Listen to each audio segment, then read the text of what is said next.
Hi friends, అందరూ ఎలా ఉన్నారండి? ఈ రోజు వీడియో వచ్చేసి ఒక స్ట్రెయిట్ కట్ ప్యాంట్‌ని ఏ విధంగా కట్ చేసుకోవాలనేది ఈ వీడియోలో చూపించబోతున్నానండి. మెజర్‌మెంట్స్ తోటి ఏ విధంగా కట్ చేసుకోవాలి అనేది ఈ వీడియోలో చూపించబోతున్నాను. ఇక్కడ మనకి రెండే 2 కొలతలుంటే సరిపోతదండి ఈ స్ట్రెయిట్ కట్ ప్యాంట్‌కి.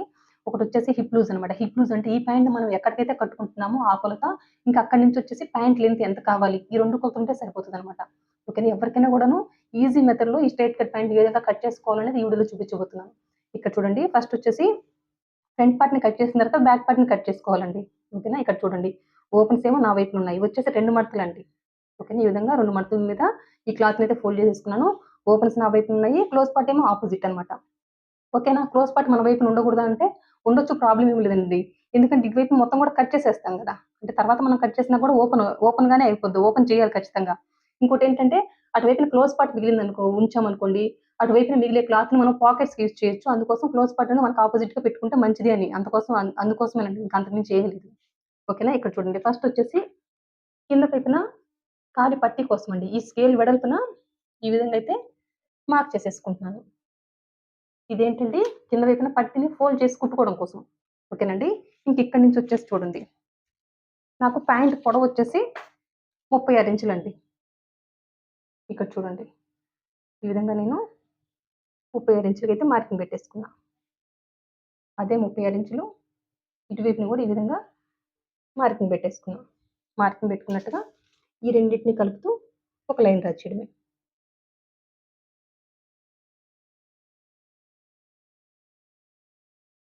ఓకేనండి. ఇప్పుడు మనకి ప్యాంట్ పొడవైతే మార్క్ చేసేసుకున్నాం గదా! ఇది కింద వైపున పట్టీకి ఫోల్డ్ చేసి కుట్టుకోవడం కోసం. ఓకేనా? ఇదంతా ఫోల్డింగ్‌లోకెళ్ళిపోతది. ఈ పై వైపున గూడాను పట్టీ అనమాట. మనం ఎలాస్టిక్ ఎక్కించుకోవడం కోసం ఒక 2 ఇంచులు ఎక్స్‌ట్రా మార్క్ చేసేసుకోవాలి. ఓకేనా? చూడండి, ఈ విధంగా ఒక 2 ఇంచులు అయితే మార్కింగ్ పెట్టేసుకుంటున్నాం. మార్కింగ్ పెట్టేసుకున్నట్టుగా ఈ విధంగా, ఈ విధంగా స్ట్రెయిట్‌గా ఒక లైన్ డ్రా చేయడమే. చూడండి, ఈ విధంగా. ఓకే. ఇదంతా కూడా ఫోల్డింగ్‌లోకెళ్ళిపోతదండి. ఓకేనా? 2 ఇంచులు తీసుకున్నప్పుడు ఇక్కడే ఫోల్డ్ చేసేస్తాము. ఫోల్డ్ చేసినప్పుడు ఇక్కడ కట్ చేసేస్తాం కదా! ఒక హాఫ్ ఇంచ్ అనేది ఇంకొక లోపలికి ఫోల్డ్ చేసినప్పుడు మనకు పట్టీ వెడల్పు వచ్చేసి 1.5 ఇంచులు వెడల్పు వస్తదనమాట. మనం 1 ఇంచ్ ఎలాస్టిక్ ఎక్కించడానికి ఫ్రీగా ఉంటదండి. ఓకేనా? అందుకోసం ఇక్కడ పట్టీ వచ్చేసి ఒక 2 ఇంచులు తీసుకోండి. ఏంటి, 1 ఇంచ్ ఎలాస్టిక్ వేస్తున్నప్పుడు మాత్రమే. ఇంక మీరు 2 ఇంచులు ఎలాస్టిక్ ఏసారనుకోండి, అప్పుడు ఇక్కడ క్లాత్ అనేది మరీ ఎక్కువ తీసుకోవాలి. ఇంకొక 1 ఇంచ్ ఎక్స్‌ట్రా తీసుకోవాలి. ఓకేనా? అదొక్కటే అనమాట. ఇంకిప్పుడు పొడవైతే మార్క్ చేసేసుకున్నాం. ఇది కింద పట్టి, ఇది పైన పట్టి. మనం రెడీ అయిన తర్వాత ప్యాంట్ వచ్చేసి ఎగ్జాక్ట్‌గా ఈ కస్టమర్ దగ్గర ఎంత తీసుకున్నామో 36 ఇంచులు కదా! 36 ఇంచులు వచ్చేస్తదనమాట. ఇంకిక్కడ చూడండి, ఈళ్ళకొచ్చేసి హిప్ లూజ్ అనమాట. అంటే ప్యాంట్ ఎక్కడ కట్టుకుంటారో ఆ కొలతొచ్చేసి 32 ఇంచులు. అందులో నాలుగో భాగం ఎంత? 8 ఇంచులండి. ఇక్కడ చూడండి, ఇక్కడైతే నేను 8 ఇంచులకి మార్కింగ్ పెడుతున్నా. ఇంకోటొచ్చేసి నా వైపునంతా కోరా పార్ట్ కాబట్టి, ఈ కోరా పార్ట్‌ని ఉంచేసి మీరు ప్యాంట్‌ని కట్ చేయొద్దండి. ఎందుకంటే ఈ కోరా పార్ట్ మీద కుట్టు పడినా గూడాను ముడతలాగా వస్తది అందుకోసం. ఇదంతా అవసరం లేదు గాబట్టి నేను ఇక్కడికి ఒక మార్కింగ్ పెట్టేసుకున్నా మొత్తం గూడా. ఓకేనా? ఇదంతా కట్ చేసేస్తాను. ఈ కూర పార్ట్ అనేది నాకు అవసరం లేదు. అందుకనే చెప్తున్నా. అక్కడి నుంచి ఇక్కడ నేను చూడండి, ఇక్కడి నుంచి 8 ఇంచులకైతే మార్కింగ్ పెడుతున్నా. దీనికొక 2.5 ఇంచులైతే ఎక్స్‌ట్రా మార్కింగ్ పెట్టుకుంటున్నానండి. ఓకేనా? ఇదంతా గూడాను పట్టీ గదా! ఇక్కడ మార్క్ చేయాలి. ఇక్కడొచ్చేసి ఒక 2.5 ఇంచులు ఎక్స్‌ట్రా మార్కింగ్ పెట్టేసుకున్నాం. ఇంకిది పట్టీ గదా! దీన్ని విడిచిపెట్టేయండి. ఇందులోంచి తీసేసేయండి. ఓకేనా? ఇక్కడి నుంచి ఇక్కడికి ఎంతొచ్చిందో కొలవండి. ఎంతొచ్చిందండి? 10.5 వచ్చిందనమాట. ఓకేనా?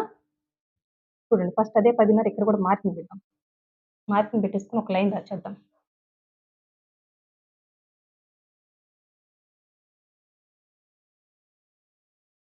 ఇక్కడ ఈ హిప్ లూజ్ నాలుగో భాగం ఎంతుందో దానికి ఒక 2.5 ఇంచులు యాడ్ చేస్తే ఎంతొచ్చింది? 10.5. ఇదే 10.5ని ఇక్కడ పిస్తా డౌన్‌కి మార్చేసుకుంటే సరిపోతది. మీకు ఒకవేళ డౌట్ ఉంటది. ఓకే, సరిపోకపోతే ఎట్లా అని డౌట్ ఉన్నప్పుడు ఒక హాఫ్ ఇంచ్ యాడ్ చేసి పిస్తా డౌన్ మార్చేసేసుకోండి. హాఫ్ ఇంచ్ యాడ్ చేస్తే ఎంతొస్తది? 11 ఇంచులనమాట. ఓకేనా? ఈ విధంగా 11 ఇంచులకి నేనైతే మార్కింగ్ పెడుతున్నా. డౌట్ ఉంటేనేనండి, లేకపోతే అవసరం లేదు. అదే 11 ఇంచులు ఈ విధంగా అయితే మార్కింగ్ పెట్టేసుకొని, ఈ విధంగా అయితే లైన్ డ్రా చేయడమే. చూడండి, ఈ విధంగా.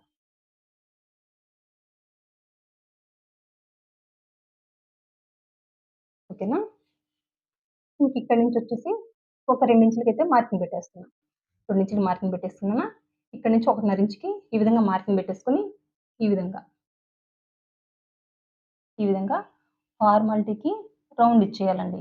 అంతేగాని మంచి కరువు తిరగాలి గదనేసి ఈ విధంగా రౌండ్ ఇయ్యొద్దు. ఈ విధంగా రౌండ్ ఇచ్చారనుకోండి మూలగా మీరు, ఇక్కడంతా ముడతొచ్చేస్తది. అందుకోసం ఈ విధంగా ఫార్మాలిటీకి రౌండ్ ఇచ్చేయాలి. ఓకేనా? ఇక్కడి వరకు. ఇప్పుడు ఇక్కడ నుంచి 2 ఇంచెస్ యాడ్ చేస్తాం కదా, అంతవరకు ఎంత ఉందో చూడండి. ఇక్కడ నుంచి ఇక్కడికి ఎంత ఉంది? 12.5. అందులో సగం ఎంత? 6.25 అండి. ఓకేనా, 6.25 ఇంచ్ అనమాట. ఇక్కడ నుంచి కొలిస్తే ఒక భాగం వచ్చేసి 6.25, ఇంకొక భాగం వచ్చేసి 6.25 అనమాట. ఇందులో ఒక భాగాన్ని తీసుకొచ్చేసి ఇక్కడ మార్కింగ్ పెట్టేయాలి. ఇక్కడ నుంచి 6.25 ఇంచులకి ఒక మార్కింగ్ పెట్టేశాను. ఓకేనా, ఇప్పుడు చూడండి, ఈ మార్కింగ్ దగ్గర నుంచి ఇక్కడ ఖాళీ లూజ్ ఉంది కదా, కింద వెడల్పు వచ్చేసి ఒక సైడ్ 3.25 ఇంచుకి మార్కింగ్ పెట్టుకున్నాను. ఇంకొక సైడ్ కూడా ఒక 3.25 ఇంచుకి మార్కింగ్ పెట్టేసుకున్నా. ఇది కస్టమర్ ఇష్టాన్ని బట్టి వెళ్ళిపోవాలి. కొంతమంది కస్టమర్స్ వచ్చేసి కింద కాలి వెడల్పు అనేది తక్కువగా కావాలంటారు. అప్పుడు ఇటువైపు 3 ఇంచులు, ఇటువైపు 3 ఇంచులు మార్కింగ్ పెట్టండి. కొంతమంది కొంచెం ఎక్కువ వెడల్పు కావాలంటే 3.25, 3.5 కూడా పెట్టుకోవచ్చు. దానివల్ల ఏ ప్రాబ్లం ఉండదనమాట. ఓకేనా, ఈ కస్టమర్కి వచ్చేసి నేను ఇది ఎక్కువ లూజ్ ఉండదు, కింద కాలు వెడల్పు అనేది ఎక్కువ ఉండదు, అట్లాగనే తక్కువ ఉండదు. అందుకని 3.25 అనేది నార్మల్‌గా ఉంటది కాబట్టి నేను ఇటువైపు 3.25, ఇటువైపు 3.25 అయితే మార్కింగ్ పెట్టేసుకున్నా. ఓకేనండి, ఇంకిక్కడ చూడండి, ఈ స్కేల్ ఉండాలి మన దగ్గర. ఈ స్కేల్ ఉంది కదా, ఈ విధంగా ప్లేస్ చేసుకోవాలి. ప్లేస్ చేసేసుకొని చూడండి, ఇక్కడ నుంచి ఈ విధంగా కలిపేయాలండి కాలు చివరి వరకు కూడాను. ఓకేనా, ఈ విధంగా కలిపేయాలి. ఇట్లుంది కదా ఈ స్కేల్. మళ్ళీ ఈ స్కేల్‌ని ఈ విధంగా తిప్పేసి మళ్ళీ ఇక్కడి నుంచి ఈ చివరి వరకు కూడాను కలిపేసేయడం.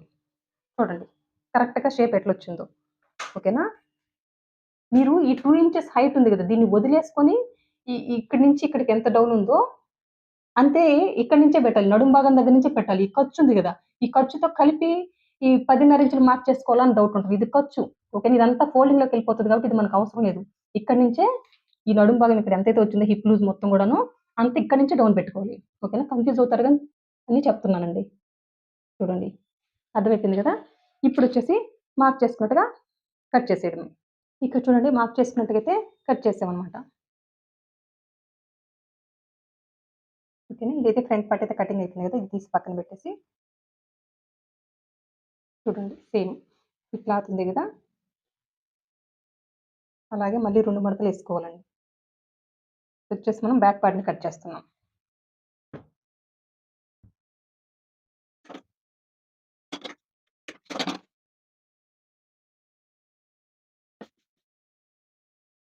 ఇప్పుడొచ్చేసి ఈ ఫ్రంట్ పార్ట్‌ని తీసుకొచ్చేసి ఈ విధంగా ప్లేస్ చేయడమే.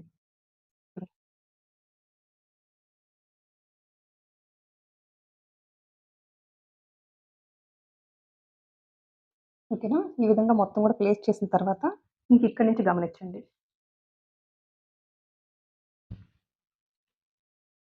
ఇక్కడి నుంచి పైకి ఈ విధంగా మార్కింగ్ పెట్టేసుకోవాలి. ఓకేనా, ఇక్కడొచ్చేసి సేమ్ మెథడ్ అయితే ఇంతేనండి ఎవరికైనా గూడాను. కస్టమర్ హైట్ ఉన్నా, హైట్ ఎక్కువున్నా, హైట్ తక్కువున్నా, హైట్ ఎక్కువ, తక్కువ ఉంటే ప్యాంట్ లెంత్ మారుతది. ఇంకా హిప్ లూజ్ దగ్గరికొచ్చేసరికి సేమ్ ఇదే మెథడ్ అప్లై చేయాలి. ఈ హిప్ లూజ్ దగ్గరికొచ్చేసిన తర్వాత కొంతమందికొచ్చేసి సీట్ ఎక్కువ ఉంటది గదా, అట్లాంటి వాళ్ళకి ఏ విధమైన మార్పులు చేయాలంటే ఇక్కడి నుంచొచ్చేసి 2 ఇంచులు అందరికీ సరిపోతది. ఓకేనా, ఈ సీట్ ఎక్కువ ఉండే వాళ్ళకొచ్చేసి 2.5 ఇంచులు పెట్టుకోవాలి. ఇంకా హెవీ సైజ్ ఉంటది గదా, అట్లాంటి వాళ్ళకి ఇక్కడి నుంచి ఒక 3 ఇంచులు పెట్టుకుంటే సరిపోతది. ఇంకా మెథడ్ ఫ్రంట్ పార్ట్ ఎట్ట కట్ చేసానో సేమ్ అట్లే కట్ చేయండి. ఇంక ఈ కిస్తా భాగం కూడా కొంచెం మార్క్ చేయాలి. సీట్ ఎక్కువ ఉండే వాళ్ళకి ఒక 3 ఇంచెస్ లేదా ఒక 2.5 ఇంచులు. ఓకేనా, సీట్ ఎక్కువ ఉందంటే 2.5 పెట్టండి. ఇంకా హెవీ సైజ్ ఉంటారు కదా, అట్లాంటి వాళ్ళకి ఒక 3 ఇంచులు మార్కింగ్ పెట్టేసుకోండి. అంతేనండి. ఇంకా ఈ బ్యాక్ పార్ట్ దగ్గరికొచ్చేసరికి చెప్పాను కదా, ఇక్కడ నుంచి వచ్చేసి ఈ కస్టమర్‌కొచ్చేసి 2 ఇంచులు మార్కింగ్ పెడుతున్నా. చూడండి, ఈ విధంగా స్టార్టింగ్ నుంచి ఈ చివరి కాలు చివరి వరకు గూడాను ఈ కిస్తా భాగం వైపు. ఓకేనా, క్లాత్‌ని ఎట్లా ప్లేస్ చేశాననేది గమనించండి. మొత్తం గూడాను ఈ విధంగా 2 ఇంచులే మార్కింగ్ పెట్టాలి. చూడండి, ఈ విధంగా. అదే సీట్ ఎక్కువుంటే ఎంత మార్క్ చేయాలండి? ఇక్కడొచ్చేసి 2.5 పెట్టండి. ఇంకా హెవీ సైజ్ ఉంటది కదా, అట్లాంటి వాళ్ళకి ఇక్కడి నుంచి ఒక 3 ఇంచులు మార్క్ చేసుకుంటే సరిపోతది. అంతేనండి, సింపుల్ అనమాట. ఇంక ఎవ్వరికైనా గూడా మెథడ్ అయితే ఇదేనండి. ఓకేనా, ఈ విధంగా పై వరకు కూడా మార్క్ చేసుకున్నాం గదా. ఇంకిక్కడొచ్చేసి పైకొక 2 ఇంచులు. ఓకేనా, ఈ వైపునొచ్చేసి ఒక 2 ఇంచులనమాట. ఈ ఫ్రంట్ పార్ట్ కంటే బ్యాక్ పార్ట్ ఈ కిస్తా భాగం ఉంది గదా, ఈ భాగం వైపు ఒక 2 ఇంచులు పైకి మార్క్ చేసేసుకోవాలి. ఓకే అండి, మార్క్ చేసుకున్నట్టుగా చూడండి. ఇక్కడి నుంచి స్కేల్‌తో ఓన్లీ ఇటువైపున మాత్రమే 2 ఇంచులు పైకి మార్క్ చేసుకోవాలి. ఇంక ఇటువైపునొచ్చేసి ఏ విధమైన మార్పులు చేయలేదు. ఈ విధంగా అయితే లైన్ డ్రా చేయడమే. ఓకేనండి, చూసారు కదా ఎంత సింపుల్‌గా అయిపోయిందో. ఇది దేనికి అని డౌట్ రావచ్చు. ఫ్రంట్‌లో నార్మల్‌గా పట్టీకి ఫోల్డింగ్‌కి మాత్రమే 2 ఇంచులు మార్క్ చేసుకున్నాం గదా. ఈ బ్యాక్ పార్ట్‌లో ఈ కిస్తా భాగం వైపు మాత్రమే ఎందుకు 2 ఇంచులు హైట్ ఉండవచ్చండి మీకు. ఓకేనా? ఇదే ప్యాంట్‌ని నార్మల్‌గా కట్ చేసుకొని కుట్టారనుకోండి 2 ఇంచెస్ హైట్ పెట్టకుండా నార్మల్‌గా కట్ చేసి కుట్టారనుకోండి, నార్మల్‌గానే ఉంటది నిలబడుకున్నప్పుడు. కూర్చున్నప్పుడు ఈ భాగం అనేది 2 ఇంచెస్ కిందకి తగ్గిపోతది. ఓకేనా? మీకు అర్థమైంది కదా! మనం కూర్చున్నప్పుడు వెనకాలొచ్చేసి ప్యాంట్ కిందకి తగ్గిపోతది. అప్పుడు చూడ్డానికి ఎట్లా ఉంటదండి? అంటే వేసుకున్నప్పుడు కూడా మనకి కంఫర్ట్ ఉండదు గదా! అందుకోసం ఇదే 2 ఇంచెస్ ఇక్కడ హైట్ మార్క్ చేసుకోవడం వల్ల మనం కూర్చున్నామనుకోండి, ఈ కుట్టనేది ఈ ఫ్రంట్ భాగం ఉంది గదా! దీని దగ్గరకొచ్చి లెవెల్ అయిపోద్దనమాట. ఇది ఎందుకు జరుగుతది? ఈ సీటు భాగం కాబట్టి. ఓకే. ఇదంతా గూడా సీటు భాగం కాబట్టి కూర్చున్నప్పుడొచ్చేసి కిందకి జరిగిద్దండి ప్యాంటు. అందుకోసం ఇక్కడొచ్చేసి మనం ఒక 2 ఇంచులొచ్చేసి హైట్ పెట్టుకుంటాం. ఓకేనండి. ఇది ఎందుకు పెట్టుకున్నాము అనేది మీకు అర్థమైంది గదా! ఓకేనా. ఇంకెవరికైనా ఇక్కడ 2 ఇంచెసే పెట్టండి. ఇక్కడేం మార్క్ చేయాల్సిన అవసరం లేదు. అయితే సీట్ ఎక్కువుంటే ఇక్కడ మాత్రం మార్క్ చేయాలి. 2:30 ఇంకా హెవీ సైజ్ ఉంటే 3 ఇంచులు కూడా మార్క్ చేయాలి. అంతేనండి. ఈ ప్యాంట్ అయితే చాలా సింపుల్ అనమాట కటింగ్. ఈ ప్యాంట్ వచ్చేసి ఫుల్ ఎలాస్టిక్ అనమాట. ఫ్రంట్‌కి, బ్యాక్‌కి ఎలాస్టిక్ వస్తది కంప్లీట్‌గా. ఓకేనండి. ఇప్పుడు మార్క్ చేసుకున్నట్టుగా కట్ చేసేయడమే. ఇక్కడ చూడండి మార్క్ చేసుకున్నట్టుగైతే కట్ చేసామనమాట. ఓకేనా. ఇదొచ్చేసి ఫ్రంట్ పార్ట్ అండి. ఇదొచ్చేసి బ్యాక్ పార్ట్ అనమాట. మీకు అర్థమైంది కదండీ! ఇప్పుడొచ్చేసి ఈ కస్టమర్ మనకి ఒక పాకెట్ కుట్టమన్నారు. అంటే రైట్ సైడు మాత్రమే ఒక పాకెట్ అడిగారు కాబట్టి, ఇంక ఈ సైడ్ మిగిలిన క్లాత్‌లో నుంచి నేనొచ్చేసి పాకెట్‌కి కట్ చేస్తాను చూడండి. ఇక్కడ చూడండి. ఈ విధంగా ఉంది గదా క్లాత్.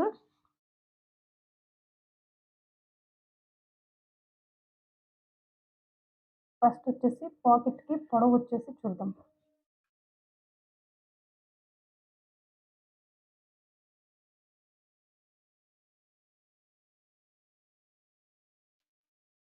పొడవొచ్చేసి ఒక 11 ఇంచెస్ మార్కింగ్ పెడుతున్నా. అదే 11 ఇంచెస్ ఇటువైపున గూడా ఈ విధంగా అయితే మార్కింగ్ పెట్టేస్తున్నా. మార్కింగ్ పెట్టుకున్నట్టుగా ఈ విధంగా అయితే ఒక లైన్ డ్రా చేస్తున్నా. ఓకేనా. 12 ఇంచెస్ వరకు గూడా పెట్టుకోవచ్చు. ప్రాబ్లమ్ ఏమి లేదండి. ఓకేనా. ఇక్కడ వెడల్పొచ్చేసి నేను ఒక 7 ఇంచెస్ మార్కింగ్ పెడుతున్నా. అదే 7 ఇంచెస్ ఇటువైపున గూడా ఈ విధంగా మార్కింగ్ పెట్టేసా. మార్కింగ్ పెట్టుకున్నట్టుగా ఈ విధంగా స్ట్రెయిట్‌గా లైన్ డ్రా చేయడమే. ఓకేనా. ఇంకిప్పుడొచ్చేసి ఈ విధంగా షేప్ ఇచ్చేయడమేనండి. ఓకేనండి. ఇప్పుడు మార్క్ చేసుకున్నట్టుగా కట్ చేసేయడమే.